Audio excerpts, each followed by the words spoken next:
దేవుని పరిశుద్ధమైన నామాన్ని బట్టి ఈ కార్యక్రమాన్ని చేస్తున్న మీ అందరికీ నా యొక్క వందనాలు చెల్లించుకుంటున్నానండి. మరి ఒక చిన్న వాక్యాన్ని మనం ధ్యానించుకుందాము.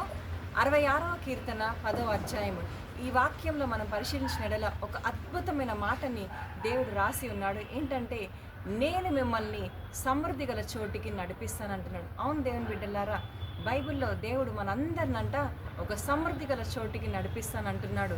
ఈ సమృద్ధి కలిగి ఉంటే మనం ఇతరులను పోషించగలము. మనము సమృద్ధి కలిగి ఉంటే ఇతరులకు సహాయపడేవారిగా ఉంటాము.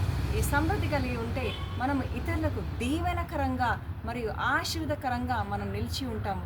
కాబట్టి దేవుని బిడ్డలారా, ఈ దినాన మీకు లేమి కలిగి ఉండొచ్చు, మీకు కరువు కలిగి ఉండొచ్చు.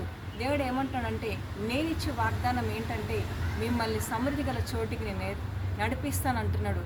దేవుడు వాగ్దానాన్ని నెరవేర్చే శక్తిమంతుడై ఉన్నాడు. హల్లెలూయా. దేవుని యందు విశ్వాసం కలిగి ఉందాము, ఆయన యందు నిరీక్షణ కలిగి ఉందాము. నిశ్చయంగా ఆయన మనకు క్షేమాభివృద్ధిని కలుగజేసే గొప్ప దేవుడై ఉన్నాడు. ఆమెన్.